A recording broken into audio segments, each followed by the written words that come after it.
Wish you were one of those influencers with raving fans who binge on your every word, consume all your content, buy everything you have to sell, and demand even more?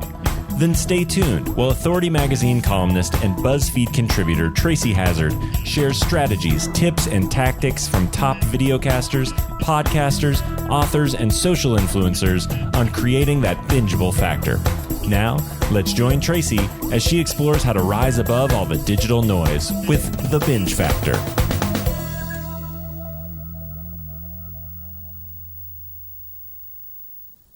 Hey everyone, welcome to the Binge Factor. I'm Tracy Hazard, and I have a podcaster who caught my eye because she was being straightforward and honest about podfading. And so I thought this is such a good time to talk about that subject. And she was so open and able to come talk about it. So she did a She Podcasts Live Evade the Fade talk, and also was just posted in the She Podcast group. And that's actually how I found her. So I've invited on the show Brodie Welch. Her show is A Healthy Curiosity. She has over 220 episodes, so she certainly didn't podfade early in any way, shape, or form. Let me tell you a little bit about Brodie, just so you get a sense of what this show is about. So Brodie Welch is a licensed acupuncturist. She's a board-certified herbalist and a self-care strategist. She helps self-aware, high-achieving women break the cycles of stress, overwhelm, and self-sabotage so they can enjoy the lives they're working so hard to create and truly embody self-respect. She has been a lifelong student of consciousness. She's been practicing meditation, yoga, and for over 20 years and holds teaching certifications in all of these disciplines. She synthesizes ancient techniques from Chinese medicine to Ayurveda. Boy, I almost can't talk today. And yoga with the latest research in neuroscience, functional medicine, and habit change to help her clients thrive. This is real her podcasting. You can see there's the intersection of all of those in A Healthy Curiosity. Through her coaching program, she helps people bridge the gap between what they know they should be doing to take care of themselves and actually doing it without feeling guilty. She's the founder of Life and Balance Acupuncture in Corvallis, Oregon, where she's been treating patients since 2003. She's also the creator and host of A Healthy Curiosity, the podcast that explores what it takes to be well in a busy world. So I know you're going to enjoy a lot. We have a lot of you listeners out there, I know, because you reach out to me, you like things on Instagram, and you're doing this that are in this sort of coaching professional world. And some of you are thinking about podcasting. Some of you are actually already podcasting. And Brodie's a great example of what can happen, of how a show can go really great for a while, and then how you can reach this stage of like, should I keep going? What should I do about this? And I think she went way longer, probably while she was feeling that, than she maybe might, she could have stopped sooner and it would have still been okay. But I'm glad she's taking this break, and I'm glad she's really sharing it with us. So let's go listen to Brodie from A Healthy Curiosity. Brodie, thanks for joining me. A Healthy Curiosity. I'm very curious. Like, that's how we connected here. I'm curious about what you're working on, what you're doing, how your show's coming. And, this is the thing, is like, we usually have people who we have rules about how they're posting and how regularly they're posting, and you defy the rules, but you earn the right to. You have over 220 shows. You earn the right to pod fade a little bit, and you've been coming back in waves. So that's where I want to start with you. It's like, I think there's a lot of podcasters who've been doing this for a long time who lost some momentum last year. Tell us how you were feeling. Well, yeah, there were obviously 2020 threw us all into unprecedented waters. And for me, as an acupuncturist and a health coach, I had to close my clinic for a couple of months, really, while figuring out how to treat COVID, what herbs I could be using, while trying to kind of keep the coaching business alive and deal with my family. Just a lot. It was a lot all at once. But one thing I realized about having to close my clinic is that even though I loved, and I still love, treating patients and connecting with people in a really deep way and helping to catalyze them in the direction of healthier and happier, that it is somewhat of a burden to take on all of that energy. And so so I felt this like weird, like, should I, is it okay that I feel kind of unburdened by having to not do what I love? And realize that, like, actually it's a really important thing to acknowledge the cost that we pay for even the things that we're most proud of, most cherished in our lives, right? That there's a give and take there. And so while it's always been part of my central to my message for people, is like, you've got to take care of yourself, right? We've got to take care of ourselves and have permission. I work with a lot of women who don't give themselves permission to take care of themselves,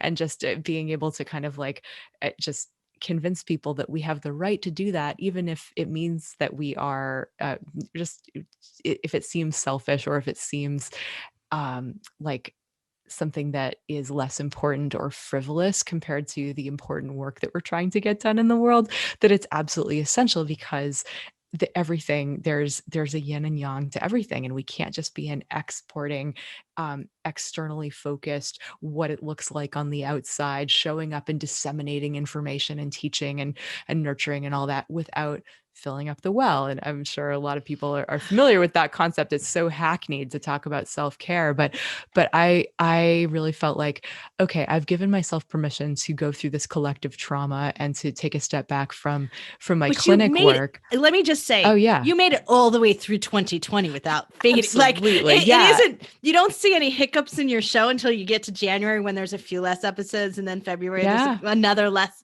one less episode, and then there's one in March. So, you really made it very far before you gave yourself that permission. I'm going to say that, Brodie, you Thank could have you. done it Yes, sooner. absolutely. Well, and I think part of that was just like, what is that recognition that people needed, um, I think, constancy, and feeling like the podcast is a way that is fairly effortless. It's not draining. It's not holding space for people's pain and loneliness and all of that. But realizing that, like, wow, all that work that I'm doing in my business, in the various aspects of my business, that is not in a vacuum, right? That I still, it doesn't exist in a silo. It's connected to the rest of my life. And so even though I love podcasting and still love podcasting and still intend to podcast, maybe I don't have to do that, show up every week, because people need to trust you and you need to be consistent. And that, and of course, trust is part of my brand, and that's how I want to be thought of. But realizing that, like, actually authenticity and honoring what's true in the moment is just as much a part of my brand as anything else. Well, And no that, one can say you were flaky with your show after you've gotten through 220. So, like, I'm right, just sorry. It's exactly. just Yeah. not that you still lived up to every bit of that. So, yeah, you spoke at She Podcasts Live on Evade the Fade, the Yes. Podfade, right? Yes. What was one of your recommendations, or what are some of your recommendations for how to avoid it or how to evade that? Well, a lot of that idea that if you're going to do something on a regular basis, we all know the importance of systems, right? That making things as streamlined and easy as possible so that we don't have to reinvent the wheel every time. And I, as someone who is a recovering type A with lots of spinning plates that I don't want to drop, that the for me, the way that I can count on having consistent energy for everything that I want to do is to make sure that the essential habits that I need to thrive are in place and that happen first thing. And so a lot of my tips that I delivered there is about essentially automating habits that help you show up with maximum energy and creativity, which is everything, it's the dead simple, totally unsexy basics, like getting enough sleep and nourishing ourselves well and moving our bodies and feeling connected to purpose and feeling connected to community. Things like this that are pretty dead simple, but not so simple in terms of the execution, because we live in this yang addicted society that totally buys into that action and productivity and speed, and that where we perpetually feel like we don't have enough time, we don't have enough energy, and if we're going to if podcasting is something that is perhaps, if it's a hobby, then it might be considered optional, or if it's a branch of a business or a way to grow the show, it can just be something like that you have to do, that doesn't feel, it feels like a hoop to jump through, instead of something that really feels like you're connected to what you care about and your message. And so, and I think that really when we get too focused on showing up for the sake of showing up, or showing up for the sake of some external end, we disconnect from something really important, right? And that is our hearts, that is our love of why we're doing it. Or we're connected to the love and why we're doing it, but we don't have the fuel, right? In Chinese medicine, we think about the three treasures, right? There's the vitality, the energy, and the spirit. And our vitality is this reserves, that this reservoir of energy that we dip into when we're doing too much for too long, right? So if you're not getting enough sleep every night, like, we start to dip into the reserves. If you're living on, coffee and Cheetos, it's like, yeah, you're going to be dipping into those reserves. If you stress out, you're dipping into your reserves, your cortisol and adrenaline, and that is depleting. And so being able to making sure that we're living within integrity with our own energy is vital to making sure that we're going to be able to consistently show up. Otherwise, it's going to be fits and starts, or we're going to have a relationship with our show that is that's kind of hostile. That's kind of like a mean boss trying to get a reluctant employee to cooperate. Right, which makes us like it less. It actually creates this sort of like, dissension in your show, and Absolutely. you feel it. Yeah, you Absolutely. absolutely feel it. So that's so interesting that you started to recognize that and said, this is the why I'm going to take a pause right now. Now, I want to highlight the way that you did it. And this is where I like to invite our audience to take a listen to certain episodes. So right towards the end, episode 220 and 221. So you'll see right towards the episode, the last one in February and the first one in March, if you're listening to this way in the future. And that's 2021, in case you're really listening to this episode in the future. But when you do that, when you take a listen to Brodie's show, when you take a listen to A Healthy Curiosity, you did a Q&A show. And it was kind of a lengthy show. It wasn't one of your shortest or anything like that. It was, a good show, and you addressed questions from your community and from other things. And it's a great show style to have. That you did one of those shows is a fantastic style. So definitely listen to the way she handled the Q&A and did this process of reading the question and then giving her answers to them. But you slipped in at the end that this was the last show. You just slipped that one right in at the very end of it and said, yeah, I'm taking a pause, right? And you made an announcement, which is really good. But a lot of times people don't make it all the way through the episode. So I bet you got a lot of feedback after that. So what happened that made you come back and do the one in March? Well, a few things. First of all, I deeply respect and appreciate my listeners, my audience, my community. And I started getting letters from or emails from listeners saying like, wow, I really respect the way that you're walking your talk, really, the way that because the way that I put it was not, I'm going to stop podcasting. The way that I put it was kind of like, all right, so I'm not going to podcast until it feels necessary and organically right. I'm tired of getting pitched from, publicists. I'm trying like every like, it's not even just podcasting. It's like paying attention to everything having to do with podcasting, whether it's the tech upgrades or the how to publicize your show or how to grow your show or there's just, it's like, obviously if you're listening to this show, that there's, it's like, there's a lot of moving parts. Well, there's a lot of moving parts, and there's a lot of things that that could potentially be clamoring for our attention if we decide that we're opening this door. And so basically I was saying, for the sake of my own sanity, I need to shut this door for a little while and enter it only on my terms. Enter it when I feel like, oh yeah, you know what? This person in my community is coming out with a book. I would love to share this on my show. Or like, hey, a lot of people who were writing in were saying how much they appreciated my insights about Chinese medicine in daily life and the way that I dance with that as an applied philosophy and not necessarily what the expertise of my guests had to say. And I thought about that and I thought, it's funny because I have this perfectionism that makes me take 10 times as long to come up with a solo show than it is to just have a conversation. And that's why a lot of my episodes are interviews or conversations. But then I thought, well, I can talk about Chinese medicine all day long, and I don't mind sharing a bit about my life with my audience. And so if it's as simple as it talking about like, oh, well, we're entering the season of spring, and what should we be eating this season? Or what does this mean in terms of the liver and anger and vision, like this sort of way that Chinese medicine looks at life. I can hop on the mic and record a show about that. Easy peasy. It's no problem. And it's effortless. And just kind of going back to that, if it's effortless and it's easeful and it's coming from the inside out, that's why I wanted to do it in the first place. And the point of like showing up for the sake of showing up because is saying yes to interviews that aren't quite right fits for my show just for the sake of having content. Like, no, like, who needs that? And Right. there's so many podcasts in the world that really it's actually really helpful to weed out the things that aren't totally right fits. And so it was really freeing. It was like not only helping me be in alignment with my values, my personal values, but also like professional values, and also in terms of clarifying my message. And so it's like, oh yeah, okay, Yeah, maybe you it kind can of be went as on a simple little as just being me in public, right. You kind of went on a little search for meaning, Yeah. and little bits and pieces come back to you. It's like, oh, I kind of missed that.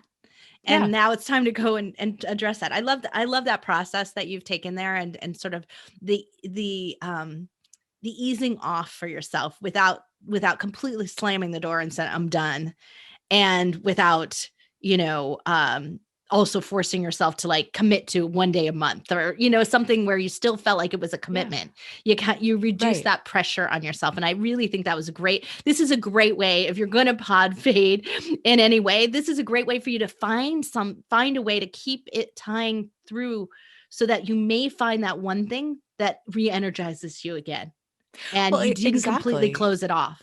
And it's really like when we think about sort of that yin and yang, and how we know that we need to go into a period of dormancy in order to have a period of productivity, and that those seasons that we kind of go in and out of it can't be summer all the time, right? Like that we do eventually have to let go of things and then go into the winter of kind of where things are quiet and dormant, and we're a bit reflective, and we're letting our creativity recharge before in the spring we have new growth and new expression and ideas. And then in the summer when that's in full bloom, right? And so it's really having the expectation of ourselves that we're machines, that we are the same in all seasons, no matter what else is going on and what stressors are in our lives, is really kind of unkind. And again, from a Chinese medicine perspective, we are organic living beings subject to energetic flows and the seasons, the internal seasons that we go through that don't necessarily match the external seasons going on. That's right. And so if we can treat ourselves like when we're treating ourselves as machines, there and having the same expectation day in and day out, year in, year out, there's going to be a point where that's no longer sustainable, because nothing in nature, including human beings, functions that way.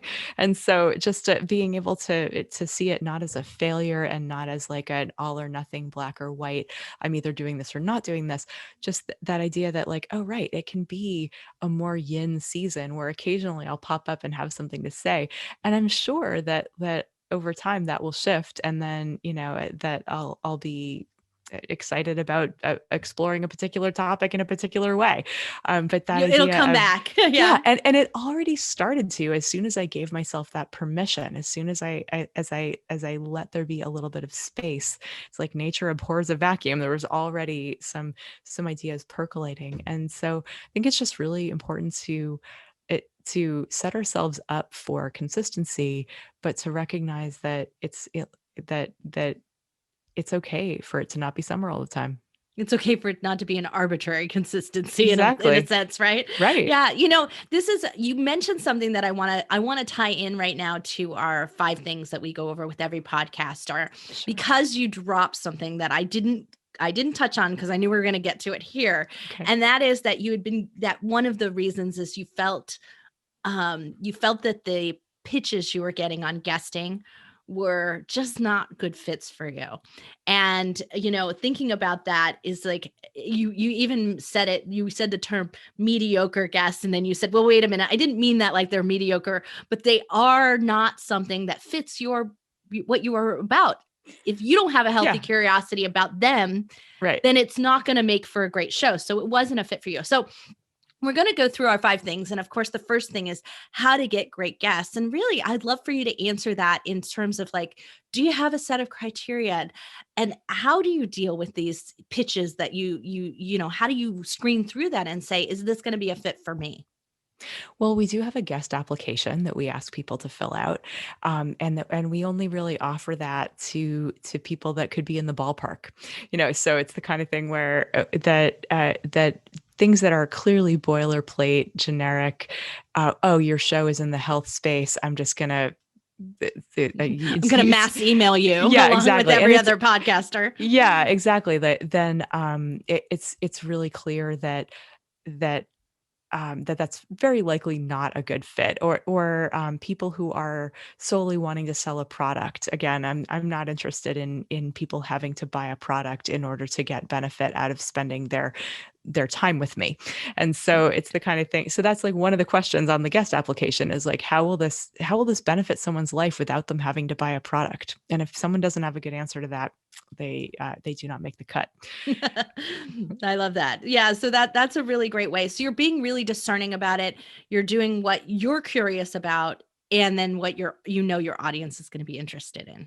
Yeah, and on the guest application, I spell out who the show is for and what kinds of things we're covering, so that it can, because anyone who's going to be pitching in a I think a conscientious way is going to want it to be a win-win, is going to want them to be, how can I best serve your audience, and who is your audience? Like if you don't know, can't answer that question, then it's hard to know that it's a good fit or a good match. Absolutely. Well, how do you increase listeners? How have you been doing that over the years? You started your show in 2016. So in 2016. And I think it was in 2018 that I guested on over 100 other podcasts and online summits.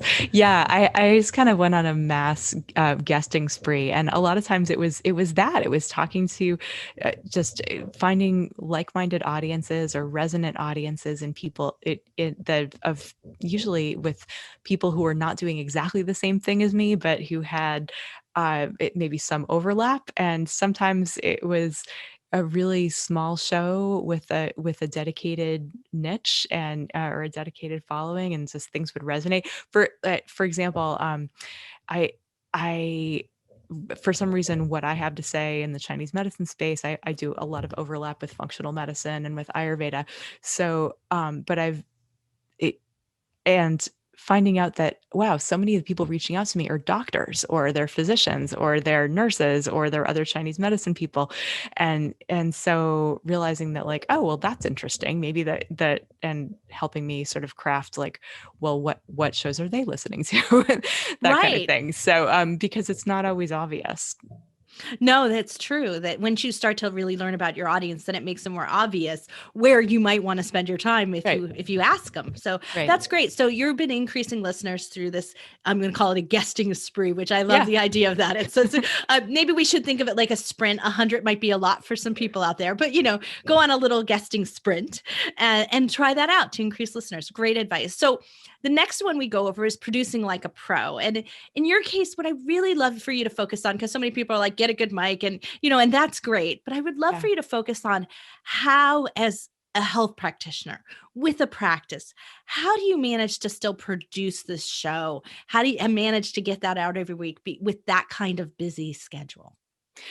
Again, systems are key. So I do have help, thankfully. In my clinic, I have an office manager who's very capable of doing things like making sure that the guest's bio that I request, so first of all, like having an online form where I request information in advance about my guests, and having my office manager take that and turn it into a document so that as I'm looking at preparing for an interview, that the website's right there, that everything I need is all in one place. And then I can actually make notes in that document, which is then shared in Dropbox with I do have editing help. And so my wonderful podcast editor has all the access to the cover art and to the headshots and the bio and all of that. And then there's a shared spreadsheet, so we know where we're at. And so usually it's just like and there's a weekly timeline that we follow. And so it's again, it's a system that It's a has system worked and a rather well. team. Yeah, exactly. It's a system and a team, and at this point, the system is saying like, is me remembering to mention we do or we don't have an episode this week. Yeah. Now you got to add that in. Yeah, exactly. So on a side note on this, Yes. You don't script your shows. Like Nope. it seems very obvious to me that you don't. Nope. But do you make any notes for yourself or thoughts before you I go? do. Yep. I encourage people to send me some questions that they might want asked. But then because I'm really, it's not an interview show at all. It's a conversation, and I'm not good at playing dumb. I'm going to have an opinion, and I'm going to have some things to share from my background. And so I look for the overlap, that kind of like where, what is it that I'm actually curious about, and what is my audience going to be curious about, and what in what they want to talk about really stands out for me from Chinese medicine, because a lot of times like those that will just that will jump right out at me. And then in the course of the conversation, being able to let it flow and to let it be organic, but to have at least a few pillars of some things, of a vision of how to get through it in a cogent way. Yeah. Oh, wonderful. I'm glad that you do that because it shows. I mean, it definitely shows because there's clarity to the episodes that you create. Wonderful. Well, you seem to get questions. Like you have a series of questions. So somewhere along the way, you're doing something right, encouraging engagement. What do you do there? Yeah. That's a good question. Because I feel like sometimes I ask questions and I get crickets, sometimes it's just nothing back at all. But I think that also that making it really crystal clear how people can respond to a call to action, that it's, and making sure that because I think a lot of times people aren't in front of a computer when they're listening to a podcast. So they're not ready to shoot me an email or shoot me a voicemail or something like that. And I think that times when I've asked for like, what do you want to hear more about? I want this to serve you, that people, I think, I've never gotten much in the way of feedback as far as that goes. But if I ask very specific questions, people are, I think, more likely to feel like it sparks something in them. It makes it an easier thing for them to answer. So I don't know that I have like a universal answer, but I will say that that yeah, and when I've asked people more pointed, I often get a better response. So more specific and pointed questions. That's really a great way, a call to action that is more in that realm. Very smart, I think.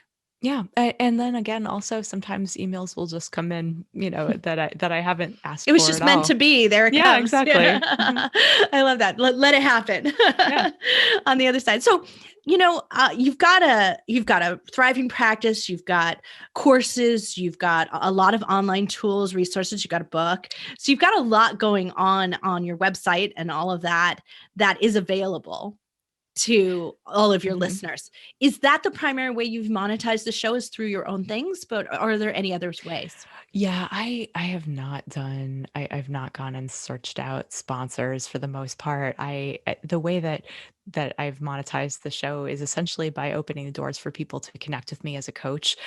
Certainly there is, if I'm in the clinic half time, and my acupuncture practice has been full with a wait list since 2003. So I haven't needed to grow that at all, but wanting to help people and realizing that I can do that from a distance. And I certainly have room to do that with a few coaching clients a month, that talking about that I'm available for that. I also have I have online classes in Qigong and in the basics of Chinese medicine, which are pretty niche-y. There's not a lot of people teaching Qigong online, and there's not a lot of people trying to democratize Chinese medicine for a layperson audience. And so, and so those are things where it's like, and that's actually partly why I feel like maybe my show is not the best model of how to monetize, because it's for lay people and health professionals. It's for Chinese medicine people and allopathic people. It's for, I'm a generalist, and I love overlap and I love systems thinking. So I'm kind of a niche person's nightmare, that in terms of being able to figure that out. You know what? This is a perfect time to segue to your binge factor. So I'm going to ask you, did you know you had a bingeable show? Did anyone reach out to you? Did you realize they were binging on your episodes? And if so, what do you think is your binge factor? I think that yes, people have binged the show. And I think that when they discover that it exists, there's certain themes that they can search for, right? So if some people want all the women's health episodes, or some people want all of the personal evolution, personal growth, personal development, mindfulness shows, and some people want the very specific health condition that they want to learn more about. And so I think that there's a lot of times people will start with some of the things that hold us back, because I guess that's sort of what the show is supposed to explore in the first place, right? Is that not only how do we take care of ourselves and what do we need to be doing and how can we make this as easy as possible, how can we automate it, but also what gets in the way, and what gets in the way of us doing the things that we know that we should do gets at the heart of the things that we don't necessarily spend a lot of time interrogating in ourselves, and so I think it gives people a safe place to be with some of those shadow issues, or some of those things that really, it's like, I want people to be kind to themselves. So yeah, we may never get over our people pleasing or our perfectionism or whatever, but if we can make friends with that part of ourselves and have it be a softer relationship with these things that we think of as obstacles, that is also like that people appreciate being seen and empathized with. And so it's like, that's really the comment that I get all the time, is that like, well, I have all these people telling me that I should be like hacking my life so I can be more productive, but you're one of the only voices that gives me permission to do that just because I'm worth it and just because you want me to enjoy my life. Or like I had a coaching client who had listened to my show for 4 years before reaching out to me. And she said, yeah, you were literally the only voice in my head telling me that it wasn't selfish to do the basic things, right? To get enough sleep, to exercise, to make time for joy, not for any other end other than it's your life and you are worth it.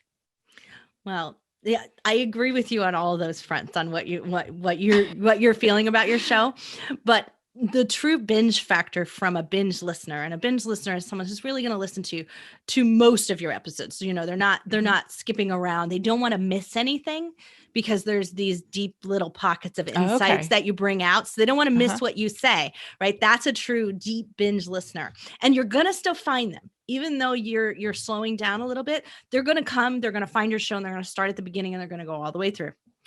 Because you're not posting every single week, so they have time. So they actually will. Right. So they can catch up. Right. You may not see a drop in your listener base. You actually may see it still stay level for a very long time. And that's because you have a good catalog of it. But from this particular case, the real binge factor in this is really what you've set out as your title. It's a healthy curiosity. You set out the permission to be curious about things and to go deeper into this. So when you have two experts together, you and your guest coming together, we're getting a sneak peek into the interplay between how experts start to talk to each other, how their minds are working, how each of you is bringing insights and stories to each other. That interplay of experts is really beautiful to get to sit on the sidelines, because it's like, I didn't know I had to ask that. I wish I had known to ask that, because look at the answer. So we're getting this kind of flow through a thought process that we maybe have a little bit of, but maybe we aren't as far as into it, in deep into it as you are. So getting you to ask those questions for us, you're our beautiful guide. That's a really fun perspective of like, yeah, and it makes perfect sense too, right? We don't know what we don't know. And so if you have the opportunity to be a fly on the wall, overhearing a conversation between two experts in something, then yeah, like you're gonna learn things that you didn't even know were existed. This is it. I have a truly like serious curiosity on all kinds of things, to the point of I really shouldn't deep dive into this. It's probably why I have 6 shows, right? Of my own, which I need, That's amazing. I'm managing 500 shows and I need 6 of my own, right? But it is that case for me, that curiosity, and this is the asking questions is a way to do that. And sometimes only we can ask those questions. And that's where you are in this space, is that it's, if it's not expansive for you. And that's really where I feel that some of these guests that had been coming to you were not expanding your curiosity. And that's where it fell off into inauthentic, in being inauthentic for you. And so when you can find that space again, you're going to be back doing the interview, because you want to ask those questions. You are a curious person. It's obvious, but you also like, you have a fabulous point at which you identified sort of some of the history of how Chinese medicine came into the US and came into our country. And you explained it as being actually a whitewashed story. And then you told this wonderful story about Tupac's grandfather or stepfather. Yeah. It was like, there's something in there, something father. His stepfather actually is responsible for really bringing this in, and not the public way we kind of know about it today. And I was like, that's a brilliant story and diversity at just a right moment of something that we needed to hear, and something that I had no idea about. I didn't even know I wanted to know about it, but I did. By the time I was done listening to it, that's great. I had taken that story in and thought, wow, it gave me it opened my perspective. And part of that came about again, with Black History Month and me trying to educate myself about the history that I never learned. And it's appalling to me that, as someone who is passionate about both Chinese medicine and history, that I am just learning this now, right? It was, and I learned it. Shout out to Tanisha Dandridge, who had written about it on her website, who's an acupuncturist. And so but yeah, it takes digging into the things that we are individually curious about as human beings, not just as professionals, and being able to share that. Because I think a lot of times it's like, where that if your audience is going to resonate with you, they're likely going to resonate with some things that fire you up or that get you really interested in things. And so, yeah, I think that's part of it. That's why it's so essential that you're not phoning it in at the show, right? That's why what you're doing right now with this sort of slower pace is actually right for your audience as well. And because we need to take your lead from that. So I'm so thrilled you're going through this process the way that you are, and you've been so public about it. Like we went out there. So many people just like Podfade never tell their audience. They never reach out. They don't tell a community, which is how I found you, right? They don't tell anyone else they're doing. They're like, oh God, I'm quitting my show, and kind of embarrassed about it. No, you went out there and said, this is right. And that's so brilliant. So I really so appreciate that for you, just bringing that on board to all of us podcasters to take a lead from you as well, Brodie. Well, thank you. And I think that part of the reason that I was willing to be transparent about it, like not only because it's part of my message, right, is do less than you're humanly capable of. Really, you'll like it. Is the fact that I didn't see it as pod fading. I saw it as an intentional choice to give myself permission to do it at my own pace that feels organic and right. And that I want everyone to feel that. I want us to all feel like we're in choice, and that giving ourselves permission to especially after this year, it's like that we're all likely handling more stress, more anxiety, more loneliness, more something that, and maybe that's not the case, but for certainly a lot of people that I'm talking to, it is. And so giving ourselves that grace and being it and when we can share that, we actually give other people permission to be real too about their struggles, and recognizing that anytime that even if it's in alignment with who we are, and even if we intend to continue, maybe especially if we intend to continue, that we don't have to be acting on everything that we believe in 24/7. There's this access of time. Yeah, that's right. And it all has its own time. And so, Yeah. that's the next question I want to ask you is that now that you have a little bit more breathing room, have you thought about ways to repurpose what you have? You have a giant show catalog with some really great episodes in there that, are old to you, but not old to the new people who've just started following you or your new friends on Facebook, or, have you thought about, now making sure that they have some more visibility? I haven't yet. I think that is more in that when I'm clear about like, why would I do that? Like it's Yeah, just yeah. when Should I do that? Yeah. yeah, exactly. When I'm clear as to what the why is, then yes, that would be a great question. I love the idea of repurposing content.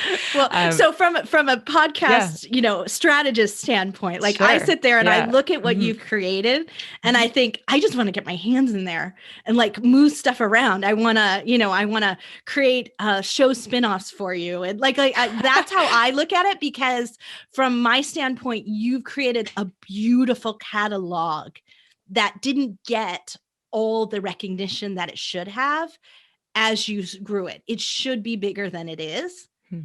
And there's no reason for it not to. You shouldn't have to do more new work. You could be reusing the stuff you already have. Like there's just some like off the top of my head ideas. Like you mentioned that people sometimes want to go through all your women empowerment episodes. You could have a separate feed for those that have a special page on your website that tie into some of your special products that are for that, or special programs for that. You could also create advertisements that run on the shows, because I guarantee there's a lot of programs you developed in the last year as support for virtual support for people that weren't available in 2016 when you started the show, but there are episodes there that relate to the topics. And so how can you put past ads in? Well, ad mixing system is, obviously one of our expertises here, but doing things like that, like there's some ways at which your community gets more nurtured by it, that it's not just more work, right? You're actually being of more service to the listeners that are coming on still. That seems brilliant. So anyway, yeah, not to tell you need to work with me, but the excitement of what you've built, that's what I don't want you to lose in this process. Is like, you're like, sometimes people shut that door that you were talking about and they do a few new episodes and they move through it. But there really is still this tug that they don't realize the listeners are tugging on the other side and knocking for you, and you don't see it. You miss it because you think, oh, that's old for me. So when we don't look at it as old, we look at it as still a living thing, which it is in the podcasting world, then we have a better opportunity to actually be open to some things that actually give us the why for now for us, and give that audience that's still there, we honor them in that process. I love that idea. And as soon as there's bandwidth, that sounds like an excellent course of action. You don't need to do that today, right? This is something, this is something that I really want to say to people, and I want you to hear this as well. Like that you have a show that Podfaded. You have a show that stopped. I had a show on 3D printing that I did from 2014 on, and I stopped it in 2019 at the beginning of the year. And a year later, I got asked to do a segment for HP, and we did 25 episodes for Hewlett Packard. But I came back and I did it because it served the community that I loved so much. It did regenerate a lot of listenership, it re-energized that for us. But at the same time, I also realized I did this thing and I don't need to keep doing it. It's not for me. That's not my community. It's not why I'm here. But doing that part of it, it was like a final give back for me. It gave me closure that I didn't have. And so, and creating a body of work and allowing it to be available, and then allowing it to be available again to a new audience, and then realizing that that is that chapter. It's okay to close it. Yeah, exactly. And so that, sometimes that's what we do need is we need that final closure piece. And so that may be something that you end up finding. You find, yeah, this is the final closure point. This is what I needed to do was this event or, these series of podcasts, and now it feels capped for me. There might be that too. So, Yeah. you've given yourself space to search for that. So I would love for you to give our audience a piece of advice about, especially the professionals out there, the doctors and the healthcare, and those that are building practices from it. Is like, what is your advice for them about whether or not or how they should explore starting a podcast, whether or not they should start podcasting? I think that, like anything, connecting with why, like what, how and why does this serve you, and who are you trying to reach, right? And how could it serve them?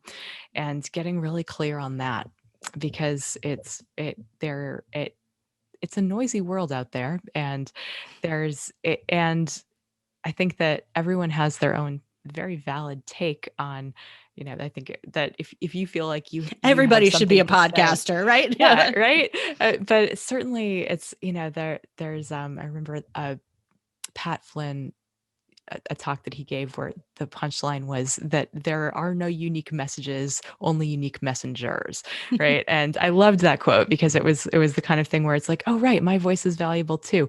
But yeah, so I'd say like just making sure that you have a clear who is this for and why do I want to do it, and that because again, like there's I think plenty of, especially the same guests going on different shows and having the same conversation. It's like, why add to the noise? Like, how is like, why should someone tune into your show as opposed to the 100 others out there that are talking about the same thing? And that in that process of figuring out your why, and also the sort of getting clear as to what makes your show and your perspective unique, I think that can also amplify your confidence and your desire to do it. And because you're also in touch with the service that you're going to provide to people, because, it's like maybe they could get the information somewhere, but they're not getting your perspective, or they're not getting it, sort of whatever it is that is your special sauce on it. And so, if confidence is an issue, especially, I think that getting out of the way, getting your ego out of the way, because it's really about your message. It's about who you're trying to reach and your mission. Oh, Brodie, thank you so much for coming on the show. I so appreciate your honesty, your ability to just give insight and share, and to, really give us a little taste of what it's like to listen to your show too. Well, it's been a pleasure talking to you, Tracy. I appreciate the insights that you have about working smarter, not harder, with my show. And yeah, that authenticity, being real and sharing, I think is another way that I think one of the reasons that my audience likes to listen to me, and it's part of my superpower in the world, is feeling like I can be real in a world of Instagram whitewashing and image, that it's you don't have to buy into that, and it's not a prerequisite to showing up and doing the work. Absolutely. Well, a healthy curiosity, you're going to want to check that out. And of course, you'll be able to find all about Brodie in our blog post for this episode at thebingefactor.com. Thank you again, Brodie. Thank you so much. So I told you that was going to be interesting, right? I told you her openness about sharing what she did. And, my favorite part about what she's done on the show, right when she ended it, and what she's done in the first new episode since she took a sort of slower pace to her show, is that there's a little bit more rawness to her authenticity. She was always authentically her before. She's got, as I mentioned, as you can hear from her in the interview with me, she's got this beautiful tone and pace to how she thinks and how she does that, without notes, without all of those things. It's truly a great podcasting tone, style, and voice that she's got going there. She brings all of that together, but she's doing that now with this little bit of rawness to how she's showing up in the world, a little bit of a little more sharing of who she is. And I think in doing that, she's actually going to find herself creating a more popular show than she had even before. And so I think this is kind of going to be an interesting stage for her to find meaning. And I really hope she does, because the last thing we want is to have a voice like Brodie's silenced, right? I want her to ask the great questions. I want her to explore, and where her mind goes, what she's reading. I want to know more about that. That's what's so beautiful about A Healthy Curiosity and what she's created. She's given herself the openness in this show, in terms of its topic base, in terms of her experiences and her expertise areas, to be able to blend them so well together and sort of shift the show as she goes around. So I think there's a shift in place. She may not see it yet, and that's okay. She needs to take her time. She needs to take that pause. She needs to move through that. But I see a brilliant shift coming for her, where she's going to find the next voice, the next way she wants to show up. And I want to hear it. So the only way you're going to do that, though, is to subscribe to the show. So you're going to need to subscribe to A Healthy Curiosity. Check out Brodie Welch's episodes. Check out her style. Check out what she's doing there. And be sure to share it with other people who you think could benefit from it, because a truly good podcast, doesn't matter what stage it is in, whether it's at start or it's in sort of a pod fade, slow pause stage, deserves good listeners. And that only comes, as you know, if you're trying to grow your own show, from you sharing it with people who need it. So please do that for Brodie. And you can find all the information about her, as I mentioned before, at thebingefactor.com. You can also, don't forget that there's always a follow-up article in Authority Magazine.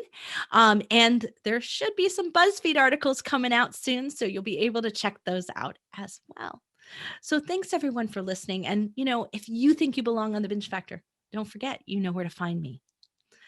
I'll be back next time with another great podcaster, another great angle and discussion about how podcasting can grow your business, can grow you, and can help you find meaning and help you serve in the world.